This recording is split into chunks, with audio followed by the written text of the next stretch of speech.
Hello friends, आप सभी का स्वागत है मेरे YouTube channel platform of study पे। फ्रेंड्स, आज हम इस वीडियो में मैथ्स का प्रैक्टिस सेट करेंगे जो कि आपके बहुत इंपॉर्टेंट होने वाला है अगर आप फील्ड अटेंडेंट की तैयारी कर रहे हैं और मेंटेनेंस असिस्टेंट की तैयारी आप कर रहे हैं। इससे पहले कल मैं रीजनिंग वीडियो अपलोड करी है, अगर आपने नहीं देखी तो जाके वीडियो सेक्शन में जाके जरूर देख लीजिएगा। और जीके की वीडियो भी अपलोड कर चुका हूँ मैं। और मैंने आपको शेड्यूल पर बताया था कि एक दिन जीके की वीडियो होगी, एक दिन रीजनिंग की, फिर मैथ की, फिर रीजनिंग, फिर मैथ और फिर जीके। इस हिसाब से हफ्ते में आपकी 2 क्लास मैथ की होगी, 2 क्लास रीजनिंग की और 2 क्लास जीके की। और संडे को हम करा करेंगे प्रैक्टिस सेट। प्रैक्टिस सेट किसका? मिक्स पेपर हम करा करेंगे, मॉडल पेपर क्या करेंगे, ठीक है ना। ताकि आपकी तैयारी को बूस्ट मिल सके और आप अच्छा परफॉर्मेंस कर सके अपने एग्जाम्स के अंदर। बाकी आपकी तैयारी तो है ही, अपनी खुद की भी तैयारी आपको करनी पड़ेगी, ठीक है ना। तो चलिए बिना किसी देरी के हम वीडियो की शुरुआत करते हैं। तो फ्रेंड, पहला क्वेश्चन है, एक फार्म में गाय और मुर्गियां हैं। यदि सिर गिने जाए तो 180 होंगे, यदि पैर गिने जाएं तो 420 होंगे। फार्म में गायों की संख्या है। ये बहुत ट्रेंडिंग क्वेश्चन है। ट्रेंडिंग क्वेश्चन आज से नहीं, ये 10 सालों से ट्रेंडिंग क्वेश्चन है। इस टाइप के सवाल बहुत ज़्यादा पूछा जाते हैं एग्जाम्स के अंदर, खासकर जो छोटे मोटे एग्जाम होते हैं, ये सवाल बहुत ज़्यादा पूछे जाते हैं मैथ्स के, ठीक है ना। एनएमडीसी भी इस टाइप के सवाल पूछता है। तो कैसे सॉल्व किया जाता है टैकल, मैं आपको बताता हूँ। देखिए, कुछ नहीं करना है आपको। किसकी संख्या हमसे पूछी है उसने? हमसे गाय की संख्या उसने हमसे पूछी है, ठीक है ना। हम भी मान लेते हैं गाय हमारी एक्स है, जो हमसे पूछा हम उसी को मान लेते हैं। मैंने मान लिया गाय मेरे पास एक्स है। तो मुर्गे कितनी होंगी? जाहिर सी बात है 180 में से एक्स घटा देंगे हम, क्योंकि देखो सर के 180 हैं। देखो सर, अब देखो सबका सर तो एक ही होता है, लेकिन क्या है, गाय के 4 पैर होते हैं और मुर्गी के 2 पैर होते हैं। तो पैर से हम इसका आंसर निकालेंगे, सर को हम काउंट कर लेते हैं। अगर मान लें एक्स हमारे पास गाय हैं, तो हमारे वो मुर्गे कितनी होंगे? 180 में से एक्स हम घटाएंगे, गाय हम कम करेंगे तो मुर्गे हमको मिल जाएंगी। तो 180 माइनस एक्स कर देता हूँ मैं, ठीक है ना। अब क्या करना है? अब देखिए, ये हमने किस संख्या में मानी? ये हमने मुर्गी की संख्या मानी, तो हम 2 से गुणा कर देते हैं, इसको हम 4 से गुणा कर देते हैं। अब कहेंगे 2 और 4 से गुणा हमने क्यों करी, और बराबर 420 का हमने इसको कर दिया। अब देखो, हमने इसको 4 से गुणा इसलिए करा क्योंकि अगर गाय है, गाय के 4 पैर होते हैं, पैर की संख्या हमसे पूछ रहा है, पैर की संख्या को दी हुई है 420, हम इससे इक्वल कर देते हैं इसको। और मुर्गियों के 2 पैर होते हैं, 2 से हमने गुणा कर दी इसकी। बस मुर्गियों की संख्या को हमने 2 से गुणा करा, 2 पैर होते हैं। गाय की संख्या को हमने 4 से गुणा करा क्योंकि गाय के 4 पैर होते हैं, बराबर 420, क्योंकि पैरों की संख्या हमको दिया हुआ था, हमने पैरों की संख्या हमने बराबर हमने कर दिया आपस में। अभी गुणा करने क्या होगा? ये हो जाएगा 4x, और 2 से अंदर गुणा करेंगे तो कितना हो जाएगा? 360 माइनस 2x बराबर 420। अभी तो आप कर ही लेंगे, 4 में से 2x खाएगा तो 2x ही बचेगा। अभी 360 इधर जाएगा तो माइनस का हो जाएगा, तो कितना बचेगा? 420 360 जाएगा, कितना बचेगा? 40 और 20 60 ही बचेगा। अब 2 से काट दीजिए, कितने बार कट जाएगा? 30। तो x का मान कितना आ गया? x का मान आ गया 30। और x हमने क्या माना था? गाय की संख्या हमने मानी थी। हमसे पूछा भी क्या क्वेश्चन में? गाय की संख्या हमसे पूछा, तो गाय कितनी टोटल? 30 गाय हैं। राइट आंसर होगा हमारा 30। अब इसको आप वेरीफाई भी कर सकते हैं कि हमारा आंसर सही है गलत है। कैसा वेरीफाई करेंगे देखिए, ठीक है। अगर देखो 180 टोटल थे, तो 100 अगर 30 गाय होंगी तो 150 हमारी मुर्गियाँ होंगी। अब इनके पैर की संख्या गुणा कर लो। गाय के 4 पैर होते हैं प्लस इसके 2 पैर होते हैं, तो 4 3 12 120, अब 15 दूना 30 बराबर 420। 420 पैर हमारा आ रहे हैं ना, यानी हमारा आंसर सही है। टोटल 420 पैर हमको दिए, 420 पैर हमारे आ रहे हैं। तो सर की तो गाय कितनी है टोटल? गाय जो 30 है हमारे पास, और अगर मुर्गियाँ पूछता है तो आंसर हमारा होता है 150। तो 150 से मुर्गियाँ हैं, ठीक है ना। अगला सवाल है। और फ्रेंड्स, वीडियो अच्छा लगे तो लाइक से जरूर कर दिया कीजिए। ये सवाल ही बहुत अच्छा है। इस टाइप के सवाल बहुत ज़्यादा आप पूछे जाते हैं, बच्चे छोटी छोटी गलती, ये सवाल बहुत ईजी होते हैं लेकिन बच्चे बहुत ज़्यादा गलती कर जाते हैं इन सवालों में और उनके नंबर कट जाते हैं। सवाल ये पूछ रहा है कि 400 और 800 के बीच कितनी संख्या 4 5 और 6 से विभाज्य है। यानी 400 से 800 के बीच में ऐसी कितनी संख्या है जो 4 से भी कट रही हैं, 5 से भी डिविजेड है और 6 से भी डिविजेड है। तो जब भी इस टाइप का सवाल आपको मिले तो जिससे कट रहे उसका हमेशा एलसीएम ले लो। पहले 4 5 6 का एलसीएम ले लो। एलसीएम क्या होता है? एलसीएम क्या होता है? एलसीएम वो लीस्ट कॉमन, मतलब ऐसा छोटा छोटा नंबर होता है जो हमारे इन सबसे डिवाइड हो जाए। देखिए, जो 4 से और 5 6 से एलसीएम को 60 हमारा आ जाएगा, ठीक है। 60 हमारा 4 से भी कट जाएगा, 5 से भी कट जाएगा और 6 से भी कट जाएगा। तो 60 हमने मान लिया एलसीएम। अब क्या करेंगे? अब देखिए, 400 में 60 का भाग दे देते हैं। कैसे करना है? 400 में 60 का भाग दे देंगे। 400 में 60 का भाग दे दो, कितना आएगा? 6 तीन 36, 6 बार में जाएगा ये, ठीक है। 6 36 बार ज़्यादा हो जाएगा, तो जितना बार पूरा पूरा कटेगा हमको उतनी संख्या को लेना है। हमको मतलब नहीं पूरा नहीं कटा। 6 तीन 36, 4 बजे तक हम रिमाइंडर से हमको मतलब नहीं है। 6 बार पूरा कट गया हमारा, तो 6 हमारा आ गया रिमाइंडर। अब 800 को भी 60 से भाग दे दो, कितने बार में जाएगा ये? 6 कम 6 2 बचेगा 20, 6 3 18, ठीक है ना। बाकी रिमाइंडर से हमको मतलब नहीं है। अब देखिए, 400 और 800 की कितनी संख्या है जो जो 4 पर 6 से विभाज्य होंगी? तो 13 और 6, 1 से लेकर 800 के बीच 13 है और 1 से लेकर 400 6 हैं।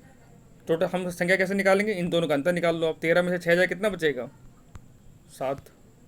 आंसर कितना है, 7। यानी 400 से 800 के बीच में 7 संख्याएं ऐसी हैं जो 4 और 5 6 तीनों से विभाज्य होंगी, इसके अलावा और कोई संख्या नहीं होगी हमारी। ठीक है ना, तो समझ में आ गया आपको पैटर्न कैसे करना है। पहले जो भी संख्या है उसको एलसीएम ले लीजिए। एलसीएम क्या होता है, वह है छोटा छोटा नंबर जो तीनों से डिवाइड हो जाए, जो सबसे कट जाए। उस समय 400 में भाग दिया तो हमारा जो रिमाइंडर को हमको नहीं लेना है, शेषफल को हमको नहीं लेना है, जितना और हमारा कट रहा है उतना तो हमको पूरा काट देना है। ऐसे 400 को 60 से भाग दिया 6 आया, 800 60 से भाग दिया 13 आया, और 13 से हमने अंतर करा तो 7 संख्या हमारे पास में आ गई। ठीक है ना। अगला सवाल है, यदि किसी संख्या का 9वां भाग उसके 10वें भाग से 4 अधिक है तो वह संख्या है तो मैं मान लेता हूँ संख्या x है।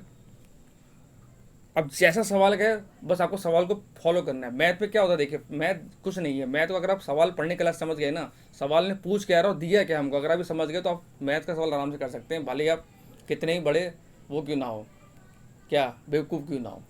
अब देखिए कह रहा 9वां भाग, 9वां भाग का मैं समझ रहे ना 1/9, यानी उस संख्या का 9वां भाग पूरा ना, तो हम मानते हैं यदि किसी संख्या का 9वां भाग, संख्या हमने क्या मानी, x मानी, x का 9वां भाग उसके 10वें भाग से, किसके, संख्या के 10वें भाग से, तो x/10 कर दिया हमने। 4 अधिक है यानी इनका अंतर हमको दिया हुआ है बराबर 4।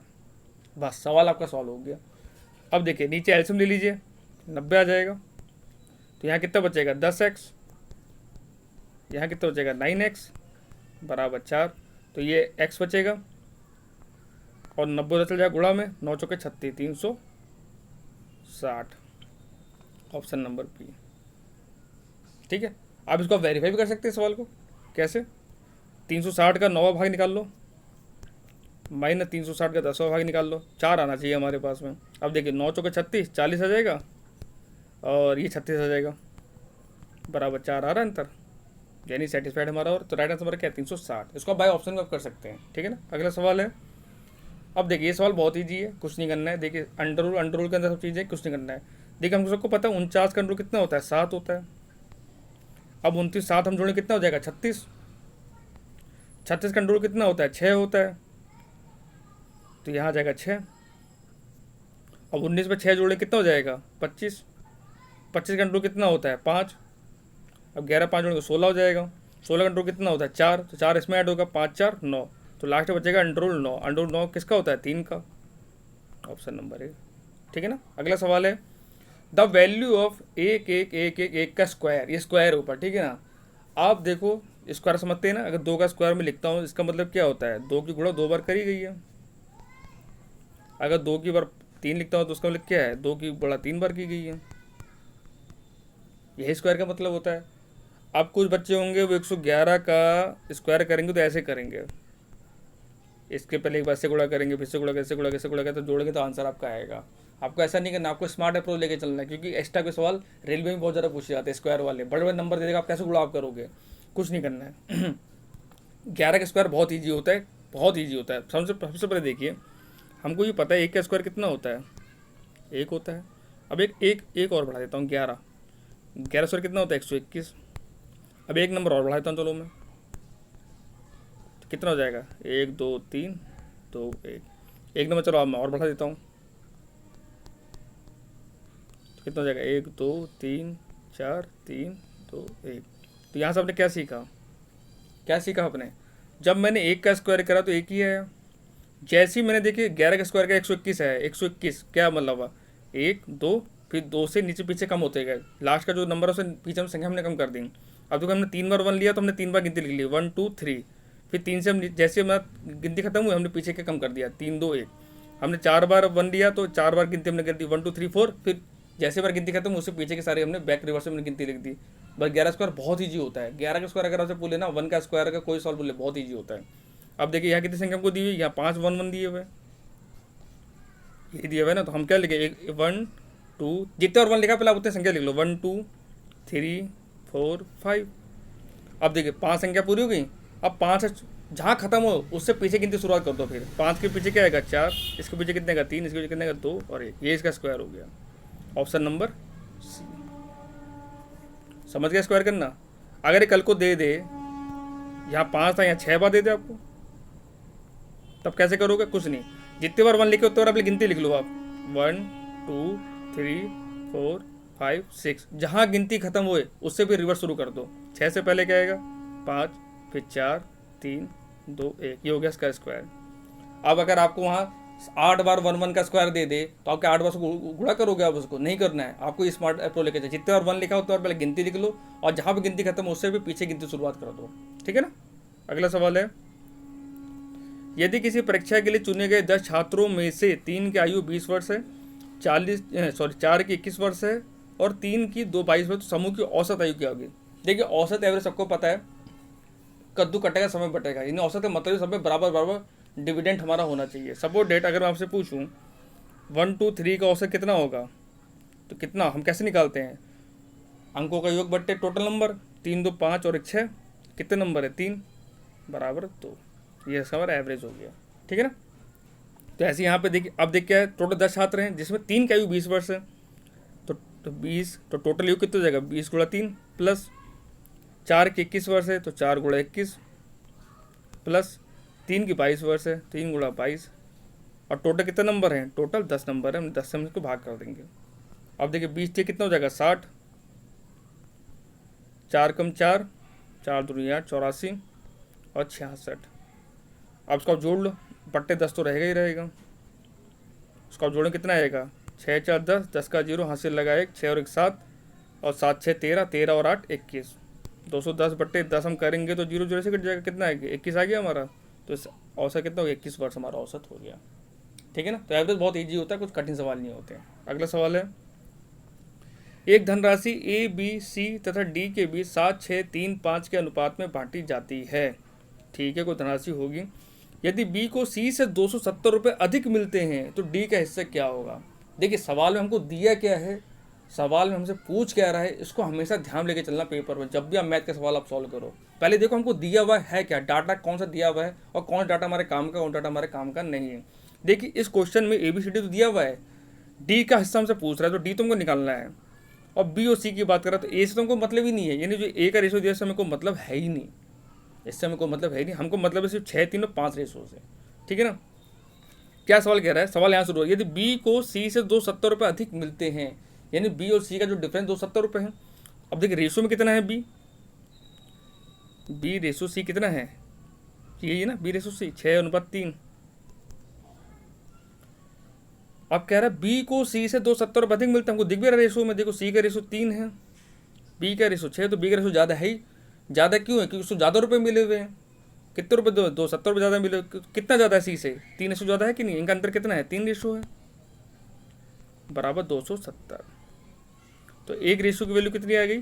3 नंबर 27 90। जब एक रेशो को हमको वैल्यू पता लगी तो अब तो हम आंसर निकाल लेंगे आराम से। हमसे पूछ कर डी का मान, डी का रेशो कितना है? देखिए 5 दिया हुआ है हमको। एक रेशो की वैल्यू जब 90 है तो 5 रेशो कितनी होगी? 90 गुणा 5, 450। Option number C. कुछ था सवाल में? कुछ नहीं था। सवाल जैसे डाटा उसने दिया है, भाई मैं डाटा को उठाया, मेरा आंसर अपने आप आ गया, अपने आप निकल आएगा मैथ में आंसर। बस आप मैथ में अप्रोच लेके चलना है कि हमको सवाल को टैकल कैसे करना है। जिसने ये अप्रोच सीख ली वो मैथ तो कभी नहीं रोएगा कि सो कहेगा मैथ, क्योंकि मैथ सबसे ईजी होती है, याद रखना। जीके जीएस से भी सबसे मैथ ईजी होती है। जीके जीएस तो कहीं से पूछ सकता है, आपको कुछ नहीं पता है, आप कितने ही पढ़ लो कम ही है जीके जीएस।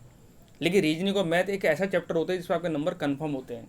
अगर आप नंबर करके आओगे, मैथ सॉल्व करके आओगे, आंसर आएगा तो पूरे नंबर आपको मिलने ही मिलने। जीके में क्या है, आप 1000 सवाल पढ़ के चल जाओ, 1000 मान लो 1 2 सवाल आप क्या है तो कोई फायदा नहीं है आपका। ठीक है ना। अगला सवाल है, यदि x अनुपात y बराबर 3/4 है तो 4x + 5y अनुपात 5/2y का। देखिए इसमें कुछ नहीं करना होता है, x की जगह पे 3 रख दीजिए, y की जगह 4 रख दीजिए, आपका आंसर आ जाएगा। तो देखिए यहाँ पे क्या है, 4x + 5y, तो 4 x समय कितना 3, तो 4 3 हो जाएगा 12 और 5 चौके 20 बट्टे 5x, तो 5 3 15 माइनस 2 चौके 8, तो ये हो गया तुम्हारा 32 और नीचे हो गया 7, तो 32:7 हमारा आंसर हो जाएगा। दिया हुआ है ऑप्शन नंबर बी में, देखिए। ठीक है ना। अगला सवाल है, एक खुदरा विक्रेता 225 रुपये में एक रेडियो खरीदता है, उसके ऊपरी खर्च 15 रुपये है, वह रेडियो को 300 रुपये बेचता है, खुदरा विक्रेता लाभ पैसा क्या होगा? जाहिर सी बात है, देखिए लाभ परसेंट क्या होता है, लाभ हम कैसे निकालते हैं? विक्रय मूल्य माइनस क्रय मूल्य बट्टे क्रय मूल्य इंटू 100। यही हमारा प्रॉफिट परसेंट होता है। इंग्लिश में बताए तो प्रॉफिट हमारा क्या होता है, profit percentage SP selling price minus cost price upon cost price into 100, percentage के लिए इंटू 100 हम कर देते हैं। ठीक है ना। अब देखिए पहले हमको निकालना है क्रय मूल्य कितना है, हमको बेचना तो दिया हुआ है, SP कितना दिया हुआ है, सेलिंग प्राइस हमको 300 रुपये दिया हुआ है, तो सेलिंग प्राइस तो हमको दिया ही हुआ है, 300 रुपये बेच रहा है, यानी वो उसका बेचने का मूल्य 300 रुपये। लेकिन खरीदा कितना है, देखिए लॉस या प्रॉफिट जो भी होता है हमेशा क्रय मूल्य पे ही होता है कि आपने जेब से जितना खर्चा किया है उसके वजह आपको कितने रुपए मिले हैं। सपोज डेट आप एक पेन 10 रुपये खरीद के लाए हैं, आपने उसको 12 रुपये में बेच दिया, तो कितने रुपये का प्रॉफिट हुआ आपको, 2 रुपये का प्रॉफिट हुआ ना, कितने पे, 10 रुपये पे, तो 2/10 गुणा इंटू 100, 2×10 यानी 20% का आपको लाभ हो गया। और वही अगर पेन आप 8 रुपये बेचते तो कितने का हानि होती, 2 रुपये की हानि होती, किस पे होती, क्रय मूल्य पे ही तो होती। तो अब यहाँ CP कितना होगा, CP बोलते कॉस्ट प्राइस यानी क्रय मूल्य। देखिए 225 रुपये का तो था ही, प्लस 15 रुपये उसने और खर्च करिए, तो अपने जेब से तो खर्च करें बंदे ने 15 रुपये, हो सकता किराया भाड़ा लगाया होगा उसको लाने में, तो टोटल से जेब से कितने रुपये खर्च कर दिया, ये हो गया आपका 200 और 25 और 15 240 रुपये। ये उसका खर्चा है, उसका छोड़िए मेरा खर्चा है। मैं 240 रुपये में रेडियो लेके आया और 300 रुपये में रेडियो को बेच दिया मैंने, तो लाभ तो हो रहा है ना मेरे को। कितने रुपये का लाभ हो रहा है, 60 रुपये का लाभ हो रहा है। कितने का लाभ हो रहा है, छोड़ यहाँ कर देता हूँ, 60 का लाभ हो रहा है। और किस पे हो रहा है, हमें तो मैं कह रहा क्रय मूल्य पे। अब देखो यहाँ से कर लेता हूँ, 60 रुपये का लाभ हुआ किस पे, क्रय मूल्य पे। क्रय मूल्य कितना, 240 रुपये इंटू 100। अब देखिए 60 से 4 बार कट जाएगा, 4 से 25 बार भी कट जाएगा, कितना हानि परसेंट प्रॉफिट हुआ, 25% का प्रॉफिट हो गया हमको। ठीक है ना। अगला सवाल है, A और B मिलकर किसी काम को 6 दिन में पूरा कर सकते हैं। तो A है और ये B है, ये मिलकर 6 दिन में पूरा कर लेते हैं, और A अकेला उसी काम को 18 दिन में पूरा करता है। तो B उस काम को अकेला कितने दिन में करेगा। अब देखिए जब A और B एक साथ काम कर रहे हैं तो उनको 6 दिन लग रहा है, वे 2 लोग हैं तो फिर ज़्यादा होगी, जाहिर सी बात है। जब A अकेला काम कर रहा है तो अकेला बंदा जाहिर ज़्यादा समय लेगा काम करने, तो 18 दिन पूरा ले रहा है। तो B समझो पूरा, B कितने दिन में काम पूरा करेगा, उसी काम को B कितने दिन में पूरा करेगा जिस काम को A 18 दिन में कर रहा है। कैसे निकालते हैं, मैंने आपको पढ़ाया ही पढ़ाया था, फिर बता रहा हूँ आपको। जब भी इसका सवाल आए हमेशा पहले एलसीएम ले लो जो आपको दिया हुआ है, एलसीएम मैंने फिर आपको बताया वो नंबर लो जो कट जाए। अब देखिए 6 है और 18 है, तो हम 18 एलसीएम ले लेते हैं। अभी जो एलसीएम है यही हमारा टोटल वर्क हो गया, क्योंकि हमको कहीं भी पूरा, देखो सवाल में हमको कहीं काम नहीं दिया हुआ है, सिर्फ हमको एफिशिएंसी दी हुई है कि A और B किसी काम को 6 दिन में पूरा करते हैं और A अकेले 18 दिन में काम को पूरा करता है। काम क्या है हमको नहीं पता ना, हम पहले काम तो निकालेंगे ना, तो हमने काम को एलसीएम मान लिया। तो 6 और 18 से जो कटेगा 18 कटेगा। तो अगर A प्लस B की एफिशिएंसी 6 है, यानी एक दिन में 6 काम करते हैं, तो 18 काम कितने दिन में कर लेंगे, 3 दिन में कर लेंगे, 6 × 18। और A एक दिन में 18 काम करता है, 18 काम है तो एक दिन में उठा देगा वो। अब देखिए यहाँ से A प्लस B का मान 3 है और A का मान 2 है, तो B का मान कितना आ गया। अब A का मान यहाँ 1 रखेंगे, B में से घटाएंगे 3 तो कितना 2, यानी B के से कितनी है 2 है। टोटल काम कितना था, अब हमसे B का ही मान पूछ रहा है, तो टोटल काम कितना था। अब एफिशिएंसी हमको मिल गई तो हम आंसर निकाल लेंगे। जब B एक काम को एक कोई भी काम हो 2 दिन में एक काम करता है, सॉरी 1 दिन में 2 काम करता है, तो हमारे पास टोटल काम है 18, एफिशिएंसी कितनी 2, कितना आंसर आ गया 9। आंसर हो गया ऑप्शन नंबर C। बस इतना करना था इन सवालों में। अगला सवाल है, 200 मीटर लंबी ट्रेन 72 किलोमीटर प्रति घंटा की गति से चल रही है, 800 मीटर लंबे पुल को पार करने में उसे कितना समय लगेगा। तो जब भी इस टाइप का सवाल आए, देखिए आंसर हमको सेकंड में दिया हुआ है, लंबाई हमको मीटर में दी हुई है, लेकिन चाल हमको किलोमीटर पर घंटा में दी हुई है, तो यूनिट अलग अलग है भैया। मैथ अगर हम करना है तो यूनिट एक जैसी होनी चाहिए हमारे पास में। आंसर हमारा सेकंड में, तो यानी जो चाल है हमको मीटर पर सेकंड में करनी पड़ेगी, तभी हमारी वैल्यू बराबर होगी। अब देखिए अगर किलोमीटर पर आवर हमको दिया हुआ है, उससे हमको जाना है मीटर पर सेकंड में, तो किससे हम गुणा करेंगे, 5/18 से। किसको, जो स्पीड हमको दी हुई है। इसका उल्टा, अगर हमको चाल मीटर पर सेकंड दी हुई है और हमको जाना है किलोमीटर पर घंटा में, तो उल्टा हो जाएगा 18/5। ये बहुत से बच्चों को पता होगा, बहुत से बच्चों को नहीं पता होगा, ठीक है ना। अब देखिए अभी आता कैसे, आप सब जानते हैं। अगर 1 किलोमीटर की बात करूँ तो कितने मीटर होते हैं, 1000 मीटर होते हैं, और घंटे कितने लगते हैं 60। 0 0 काट दो, कितना आएगा, इसको आप काट दो, 2 पंजे 10, 2 3 6, 50/3, 60 36। ठीक है, चलो ठीक आ रहा है। ठीक है, अब देखो हमको दिया क्या क्या है, 200 मीटर लंबी ट्रेन 72 किलोमीटर घंटे गति चल रही है 800 लंबे पुल को पार कर। अब देखिए कोई भी ट्रेन है, ये मान लो ट्रेन है, ठीक है, ये ट्रेन है और एक प्लेटफॉर्म है ये। देखिए जब भी ट्रेन इस प्लेटफॉर्म से गुजरेगी तो अपनी लंबाई को तो पार करेगी करेगी, साथ ही इस प्लेटफॉर्म की लंबाई को भी पार करेगी। तो क्या होगा, ये आपस जुड़ जाएंगे, यानी प्लेटफॉर्म की लंबाई और ट्रेन की लंबाई हमारी क्या होगी, जुड़ जाएगी। यही हमारा क्या, वो टोटल डिस्टेंस हमारी हो जाएगी। ठीक है ना। और हमको पता है स्पीड बराबर क्या होता है, डिस्टेंस अपॉन टाइम, यानी चाल बराबर होता है दूरी बट्टा समय। हमको दिया क्या क्या है, हमसे पूछ क्या रहा है, हमसे समय पूछ रहा है, तो टाइम बराबर क्या हो जाएगा, डिस्टेंस अपॉन स्पीड, यही होगा ना। अब देखिए तो डिस्टेंस हमारी कितनी हो जाएगी, देखिए ट्रेन की लंबाई कितनी है 200 और प्लेटफॉर्म की लंबाई है 800, टोटल होगी 1000 मीटर। ठीक है ना, ये तो क्या डिस्टेंस हमारा, यानी डिस्टेंस हमारी आ गई 1000 मीटर। ठीक है, और हमसे स्पीड, देखिए ये जो किलोमीटर पर घंटा में, इसको हम क्या करेंगे, इसको चेंज करेंगे मीटर पर सेकंड में, 5/18 से मल्टीप्लाई करेंगे तो 18 चौके 12 4 पंजे 20, ये आ गया 20 मीटर पर सेकंड आपकी स्पीड आ गई। बस हमारा निकला है आंसर। अब देखिए हमसे टाइम पूरा था, तो डिस्टेंस हमारी टोटल कितनी थी 1000 मीटर और समय आया हमारा 20 मीटर पर सेकंड, ये स्पीड आ गई। तो मीटर देखो मीटर कट जाएगा, सेकंड हमारा बच रहा है, 20 पंजे 100 हो जाएगा 50, यानी टाइम कितना लगा हमको 50 सेकेंड। Option number A. ठीक है, तो friends thank you so much, आज इतने ही सवाल बना पाए मैं आपके लिए टाइम की कमी की वजह से। आई होप आप वीडियो अच्छा लगा होगा, वीडियो अच्छा लगा तो लाइक शेयर करना, चैनल पहली बार चैनल सब्सक्राइब जरूर कर लेना। मिलते हैं आपसे कल नेक्स्ट वीडियो में।